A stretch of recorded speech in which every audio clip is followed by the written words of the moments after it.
आपण पाहतो की आता जो पावसाळा सुरू आहे त्याच्यामध्ये महत्त्वाचं जे काही केंद्र मानलं जातं ते म्हणजे भारतीय हवामानशास्त्र. आणि भारतीय हवामानशास्त्राचं पुणे वेधशाळेचं हे जे ठिकाण आहे हे सध्या अतिशय महत्त्वाचं ठरतं आहे, कारण या ठिकाणावरच आपल्याला हवामानाचे अंदाज समजत आहेत. खरं तर मराठवाड्यामध्ये ज्या पद्धतीने पाऊस पडतो आहे आणि एकूणच ह्या वर्षी संपूर्ण महाराष्ट्रातच जो पाऊस धोधो कोसळतो आहे याच्यामुळे सगळ्यांची चिंता वाढली आणि भारतीय हवामानशास्त्र कशा पद्धतीने काम करतं याविषयी सगळ्यांनाच उत्सुकता आहे. माझ्यासोबत हवामानतज्ञ एस डी सानप आहे. काय सांगाल की आपण हे सगळे हवामानाचे अंदाज जेव्हा व्यक्त करतो तेव्हा याच्या पाठीमागे पूर्ण यंत्रणा कशी काम करत असते आणि एकूणच आपण अचूक अंदाज देण्यासाठी काय काय प्रयत्न करत असतो? येस, नक्कीच. ॲक्च्युली सगळ्यात म्हणजे हवामानाचा अंदाज देण्यासाठी सगळ्यात महत्त्वाची गोष्ट म्हणजे निरीक्षणं, म्हणजेच ऑब्झर्वेशन्स. आपण एक सरफेस ऑब्झर्वेटरी असते, ज्यामध्ये टेम्परेचरबरोबरच रेनफॉल किती आहे, हवेतील आर्द्रता कशी आहे, त्यानंतर हवेचा वेग किती आहे, दिशा काय आहे, ह्या सगळ्या गोष्टींची माहिती घेतली जाते आणि त्या माहितींच्या आधारे आपण अंदाज बांधतो की येणाऱ्या दिवसांमध्ये पाऊस कसा असेल, टेम्परेचर कसे असेल किंवा आर्द्रता कशी असेल. तर अशा पूर्ण भारतभर आपल्या मोर दॅन 500 ऑब्झर्वेटरीज आहे. हे एक यामध्ये दर वेळेला ऑब्झर्वर जाऊन ते ऑब्झर्वेशन घेतो. त्याचबरोबर ॲटोमॅटिक वेदर स्टेशन्ससुद्धा आहे. ते जवळजवळ थाउजंड्सच्या पुढे आहे, म्हणजे हजारापेक्षाही जास्त ॲटोमॅटिक वेदर स्टेशन्स आहे. त्यामध्ये माणसाची किंवा मॅन इन्व्हॉल्व नसतो. यामध्ये इन्स्ट्रुमेंट्स एका ठिकाणी इन्स्टॉल केलेले असतात आणि ते सॅटेलाईट थ्रू कम्युनिकेट करून एका सर्व्हरवरती सगळी माहिती येते. त्यातूनसुद्धा आपल्याला वेदरची माहिती मिळते. आता हे झालं आपलं सरफेस रिलेटेड.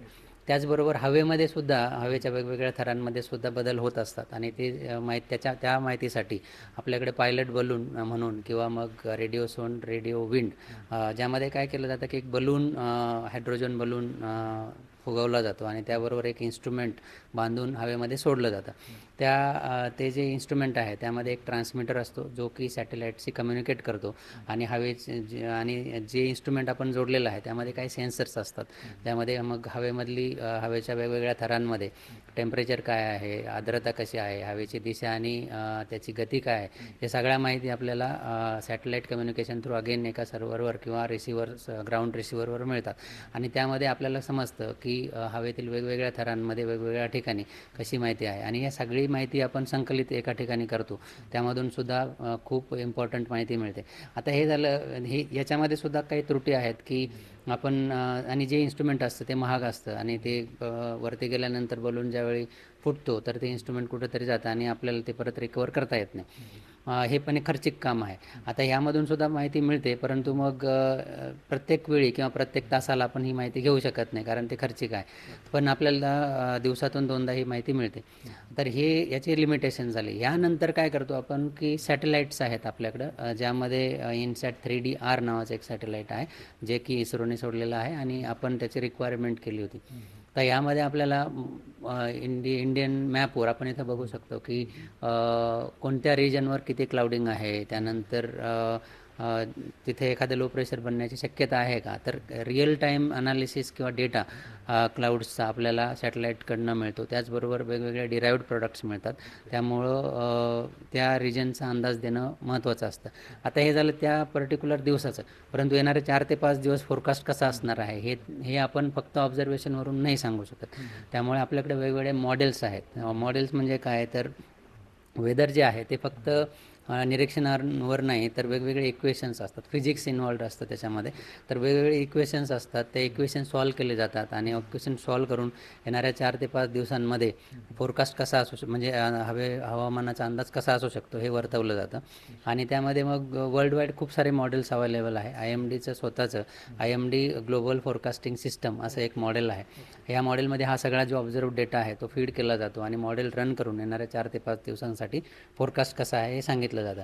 आता काय आहे की मॉडेलमध्ये सुद्धा त्याच्या स्वतःच्या त्रुटी आहेत, त्याचे स्वतःचे एरर्स आहेत. म्हणून आपण फक्त एका मॉडेलवर डिपेंड न राहता वेगवेगळ्या एजन्सीजचे मॉडेल वापरले जातात, ज्यामध्ये नोवा नावाची जी संस्था आहे US ची, त्यांचा डेटासुद्धा आपण वापरतो. त्याचबरोबर युरोपियन युनियनची एक ECMWF संस्था आहे, त्यांचासुद्धा डेटा आपण वापरला जातो.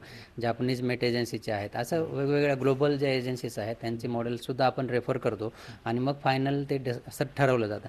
आता हे मॉडेल्स अवेलेबल आहेत, परंतु एक्सपर्टीज पण तितकीच महत्त्वाची आहे.